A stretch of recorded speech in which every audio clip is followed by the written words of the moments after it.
The movie begins with a zombie-themed story set in a dense forest. It unfolds inside a terrifying house, where a man rushes out, visibly shaken. His distressed state makes it clear. He has witnessed something horrifying, something he was never meant to see. Fear grips him as he frantically attempts to open the doors of parked cars nearby. If he manages to find an unlocked vehicle, he might escape and save his life. But fate isn't on his side. All the doors remain locked. Just then, a woman named Julia appears. She is clad in full-body armor, clearly indicating that something dangerous lurks in the area. Fear reflects in her stance, and for her own survival, she remains heavily guarded. Holding up a set of car keys, she taunts the man. "Looking for these? Come and get them." Desperate, the man dashes toward the only car with an open door and hides inside. But his luck takes a turn for the worse. Julia notices him. Without hesitation, she pulls out a shotgun, opens a car door, and walks away. Moments later, a zombie appears, creeping into the car and viciously attacking the terrified man. Now, let me tell you about Julia. Years ago, she and her family lived in this very house. However, a mysterious event occurred about a decade ago, transforming her family members into zombies. The movie never reveals the exact cause of this transformation, but ever since, Julia has managed to survive. We all know how zombies behave. They don't care who you are. They just crave flesh. That's why Julia wears armor, ensuring they can't sink their teeth into her. For the past 10 years, she has followed a disturbing pattern, frequenting clubs, bars, and restaurants, charming unsuspecting individuals, luring them to her home, only for them to become a meal for the undead. This storyline adds a unique twist to the typical zombie genre. Don't you think? The suspense keeps you hooked till the end. Now, in the next scene, we meet a boy named Jason. His friend Colin sends him a message, urging him to hurry. Jason is secretly tagging along on a camping trip with Colin and his family. His own parents frequently argue and never take him anywhere, nor do they allow him much freedom. So, for Jason, this trip is an escape. Colin's family consists of his older sister Summer, his father Roger, and Roger's girlfriend Lisa. Yes, Roger has been divorced multiple times, and each time he finds a new girlfriend. But before making things official, he tests them, gauging how well they connect with his children. If they pass, he considers marriage. This time, however, Lisa hasn't managed to win over Colin and Summer. Still, Roger hopes the family will bond, which is why he has arranged this camping trip. Meanwhile, Jason has his own reason for coming along. He has a crush on Summer. But what he doesn't realize is that this trip might bring more danger than happiness. The journey begins on a light-hearted note, with everyone joking around. Their destination is far, and after traveling a long distance, they stop at a roadside restaurant to eat before continuing. However, as soon as they step inside, they notice something unsettling. Walls covered with missing person posters. Dozens of people have recently vanished, and no one seems to know where they've gone. The sudden disappearance of so many people leaves everyone puzzled. Who could have taken them? Where did they vanish? However, the group doesn't dwell too much on it. After all, they are a full family. What harm could possibly come their way? Meanwhile, Jason accidentally spills tomato ketchup on his t-shirt. Annoyed, he heads to the bathroom to clean it up. There, two guys start harassing him, mocking him in an attempt to show off. Their cocky attitude and drunken state make it obvious. They think they're the coolest in the room. Just then, Julia arrives. Yes, the same Julia who secretly keeps zombies. She steps between them and Jason, calmly telling him, "Go ahead, I'll handle these too." But instead of putting them in their place, she turns on the charm, speaking to them sweetly. What they don't realize is that Julia has no intention of simply chatting. She's found her next victims. Soon, these two will be on the menu for her undead captives. After a hearty meal at the restaurant, the group sets off for their camping site. But upon arrival, their enthusiasm fades. Roger had booked a rundown cabin in the middle of the forest, so old and abandoned that it seems no one has stayed there for years. The sight of it disgusts everyone, but Roger insists it's perfect. Away from people, away from the city noise. Just what we need.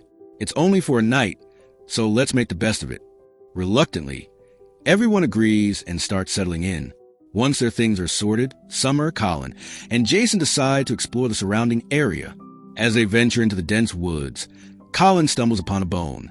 Assuming it belongs to an animal, he picks it up and plays with it before tossing aside. But what they fail to notice is the eerie truth. The bone wasn't from an animal at all. Nearby, partially hidden in the dirt. A human skull lay abandoned, unnoticed. A little further into their exploration, they spot a house. And as fate would have it, it belongs to none other than Julia, the woman secretly keeping zombies locked up inside.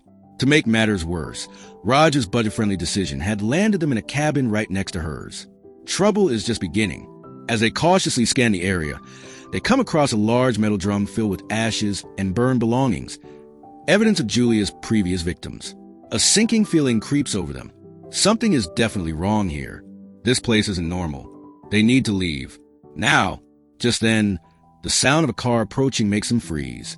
They quickly hide behind the trees, peering out as Julia steps out of the vehicle. But she's not alone. She's brought the two men from the restaurant, her latest prey.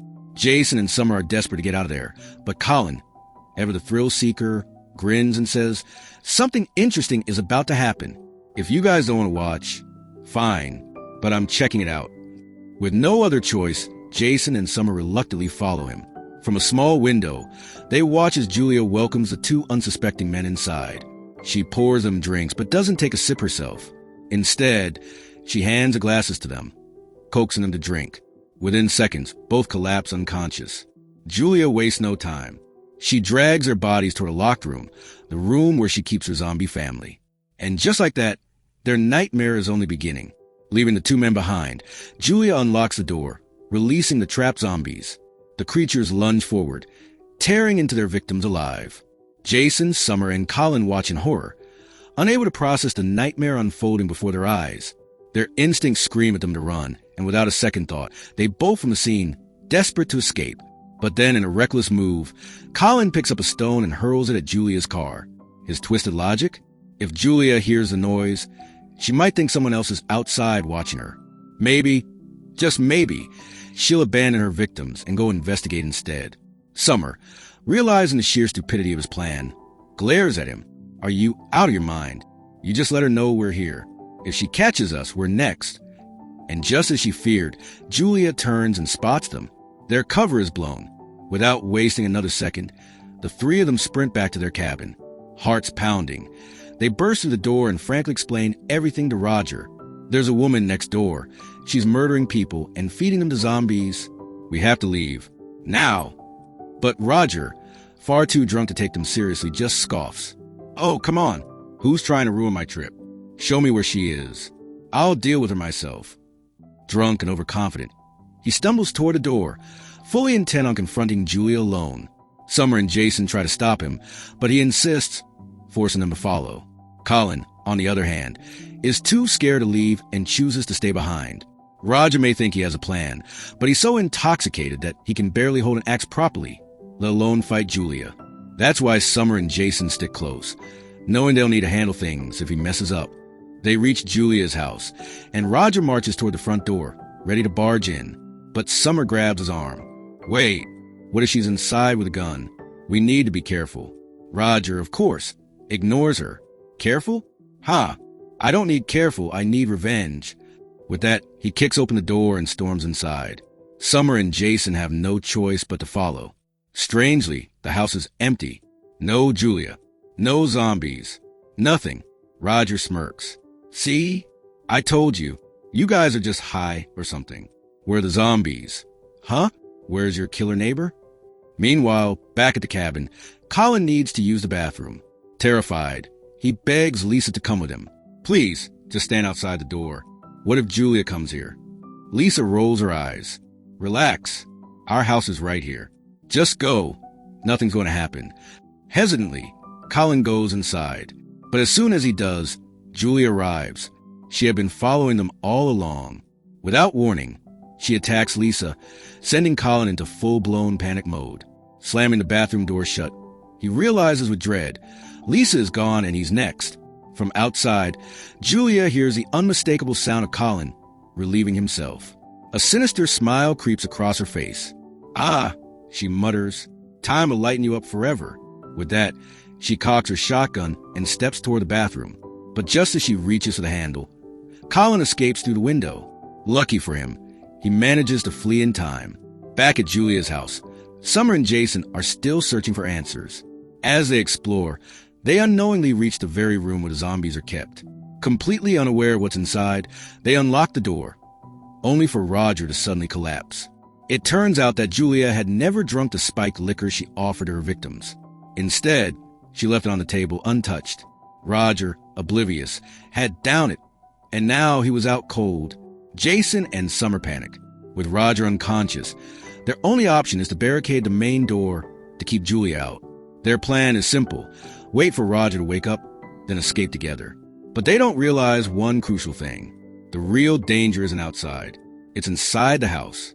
Searching for a hiding spot, Jason stumbles upon the basement. A putrid stench wafts from within. Hesitating, he wonders if hiding down there is a good idea. The smell is unbearable. But before he can decide, something else grabs his attention. A cabinet in the room suddenly rattles violently. It's as if someone or something is trapped inside. Jason and Summer exchange nervous glances. Weapons in hand, they cautiously approach. With a deep breath, they swing the door open. A man tumbles out, eyes wild with terror. He's one of the men Julia had lured here. But unlike the others, he wasn't killed immediately. No, he was being saved. For later. And now, as the horror unfolds, Jason and Summer realize something chilling. They might be next. The sudden sight of the man in front of him jolts Jason into action. Without hesitation, he swings an axe, striking the man's shoulder. A deep wound opens, but the man barely reacts. Because compared to a zombie's bite, this injury is nothing. He stumbles backward, attempting to flee. But before he can escape, his own friend, now fully turned into a zombie, lunges at him. With a guttural growl, the newly turned zombie charges toward Jason and Summer, its dead eyes locked on them. Jason had left the basement door open in his panic. And, unknowingly, the zombie stumbles straight into it. Taking advantage of the moment, both Jason and Summer slam the door shut, trapping the creature inside. Realizing Roger is still unconscious and vulnerable, they drag him into a small compartment under stairs, ensuring he isn't the zombie's next victim. But before they can catch their breath, the other man, the one who had just been bitten, reappears. Only this time, he too has turned into one of the undead. Jason and Summer act fast, shoving the infected man into the basement as well before locking the door tight. They don't waste another second. They have to escape and find help to rescue Roger. As they make their way through the forest, their hearts nearly stop when they spot Julia approaching from the distance. They dive into the bushes to hide. But Julia isn't alone. Her zombie husband shuffles beside her. Suddenly, the undead creature stops, sensing movement. Jason and Summer hold their breath as it slowly turns in their direction. It begins moving toward them, its decayed hands reaching out. Just when they think they're done for, the zombie stops, because it wasn't tracking them. Instead, a rat scurries nearby, and the creature snatches it up, devouring it whole. Satisfied, Julia and her husband continue on their way, disappearing into the night. Jason and Summer exhale sharply, shaken but alive. They know one thing for certain now. They have to survive, no matter what. When they finally reach their cabin, they're met with a horrifying sight. Lisa has turned into a zombie. Her vacant, soulless eyes lock onto them, and she snarls before lunging. But just then, a gunshot echoes through the air. Colin bursts onto the scene, shotgun in hand, and blows Lisa's skull apart. She collapses instantly, lifeless. Colin lowers his weapon, breathing heavily. Julia came here with the zombies, he explains. She turned Lisa, but I managed to escape. I found this shotgun in the barn. There are more weapons there. Realizing they'll never make it out alive without fighting back, the three of them head to the barn. They arm themselves with every weapon they can find: guns, crowbars, axes. Time is against them. There's no cell signal, and going to the city for help would take too long. Their only option? Save Roger themselves. Heavily armed, they march toward Julia's house. But Julia is already waiting, standing at her doorstep. She smirks, flanked by a horde of zombies. A gun rests in her hands. Enough of this little game, she sneers. Time to die. With that, she unleashes her zombies, sending them straight toward Jason, Summer, and Colin. The three fight back with everything they've got. They take down the first wave of undead, cutting through Julia's minions with brutal efficiency. Seeing her plan crumble, Julia turns and flees into the house. Seizing the opportunity, they follow her inside and barricade the door. Their priority now is waking Roger and getting him out of there, but they've made one fatal mistake. Before Roger passed out, Summer and Jason had unknowingly unlocked the door inside the house. a door where Julia kept her most dangerous zombies. Now, as they turn, their blood runs cold. The door swings open. A wave of the undead pours out, their rotten hands reaching for flesh. Roger, finally awake, stares in horror. Whatever drunken haze he was in vanishes instantly. But before he can react, before he can even scream, the zombies descend upon him. Summer and Jason watch, helpless, as Roger is torn apart before their eyes. Knowing they can't save him, they turn and run. But Julia isn't done yet. Bursting through another door, she appears once more, this time with her zombie husband, fully prepared to finish them off. The undead monster lunges, but they fight back with all their strength, striking him repeatedly with crowbars. After a brutal struggle, they finally take him down. Now, only Julia remains. Seeing her husband dead, her fury boils over. Roger, despite his injuries, manages to stand. Bloodied and enraged, he lunges at Julia. The final battle begins. Julia stabs Roger, but instead of going down, she retaliates viciously, plunging her knife into him before fleeing. Roger staggers, blood pouring from his wound. Jason rushes to him, quickly tying a cloth around the injury in a desperate attempt to stop the bleeding. Meanwhile, Colin and Summer grab Julia's car keys and race to start the engine, knowing they need to escape immediately. But just as they begin moving toward the car, Julia returns. A gunshot echoes through the night. Roger collapses. Julia has shot him directly, ending his life on the spot. The three are frozen in shock, unable to process what just happened. But grief has to wait. Survival and revenge come first. They refuse to let Julia walk away after everything she's done. With a newfound determination, they devise a plan. Summer positions herself as bait, hiding in plain sight. As expected, Julia spots her and moves in. The moment she steps forward, Jason speeds toward her in the stolen car, slamming into her with full force. Julia barely has a moment to react before Colin arrives, hammer in hand.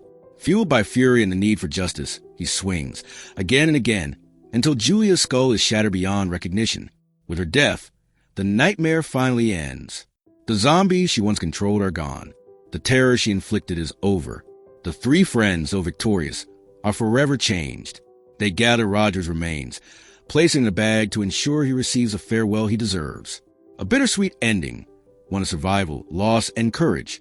And with that, the story concludes. If you liked the video, then don't forget to like the video and subscribe to the channel.